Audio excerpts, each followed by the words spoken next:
महाभारत में दानवीर कर्ण ने एक बार भगवान कृष्ण से अपनी समस्याओं को बताने लगे।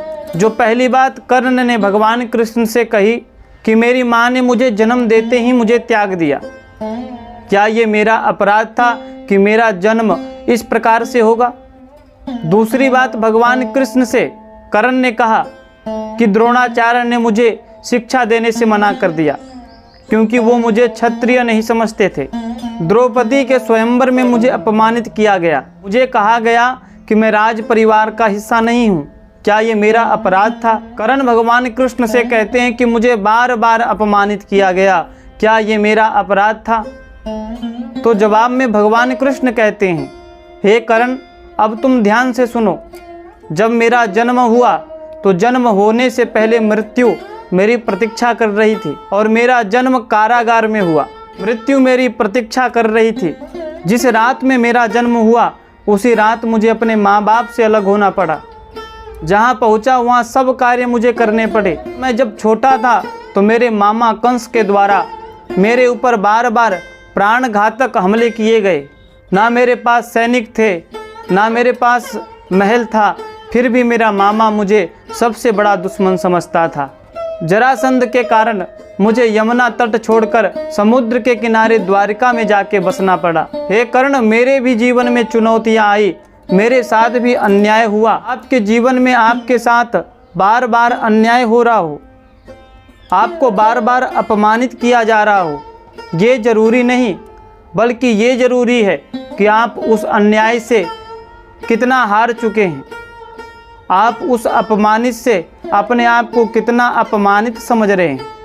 आप अपना ज्ञान, आप अपना विवेक और आप अपना बल का प्रयोग कहाँ कर रहे हैं? हमें लोग बार बार अपमानित करते हैं, इसका मतलब क्या हम हार मान कर बैठ जाएं? लोग हमारे साथ बार बार अन्याय करते हैं, इसका मतलब क्या हम अपने जीवन से हार मान कर बैठ जाएं? ये जरूरी नहीं। आप उनके अपमान से कितना अपमानित हो रहे हो ये जरूरी है। अरे लोग सम्मान कब करते हैं? स्वार्थ लाग करहि सब प्रीति, सुर नर मुनिजन की यह रीति।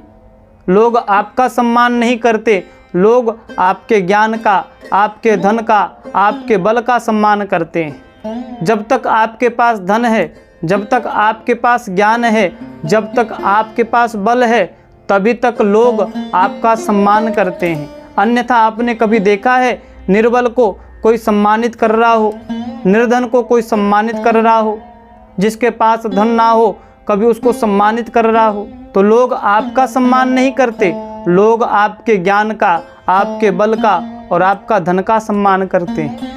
गीता में भगवान कृष्ण कहते हैं, कर्म पर तुम्हारा अधिकार है, कर्म के फल पर ना तो कभी तुम्हारा अधिकार होगा और ना ही कभी तुम्हारा अधिकार है। इसलिए कभी कर्म को फल की इच्छा से मत करो। हमारी आदत होती है कि हम कोई भी काम फल की इच्छा के लिए करते हैं और जब वो फल हमें प्राप्त नहीं होता तो हमारे मन को, हमारे हृदय को बहुत दुख होता है। और अगर वही वस्तु हमें प्राप्त हो जाए तो हम सुखी हो जाते हैं और अगर वो वस्तु हमें ना मिले तो हम दुखी हो जाते हैं। इसलिए भगवान कृष्ण कहते हैं, कभी भी अपने कर्म की फल की इच्छा मत करो, कर्म करते जाओ और आप जो कर्म कर रहे हैं उस कर्म के अनुसार आपको फल की प्राप्ति अवश्य होगी। आप इन बातों पर ध्यान मत दें कि आपको कौन सम्मान दे रहा है, आपका अपमान कौन कर रहा है, आपके साथ अन्याय क्यों हो रहा है। आप सिर्फ अपने कर्म पर अटूट विश्वास रखें और अपने कर्म को करते चलेंगे तो एक ना एक दिन उस कर्म का फल आपको अवश्य प्राप्त होगा। मुझे विश्वास है कि आप सभी को इस वीडियो के माध्यम से कुछ नया सीखने को मिला होगा। मिलते हैं ठीक इसी प्रकार की वीडियो को लेकर, तब तक के लिए जय श्री कृष्णा।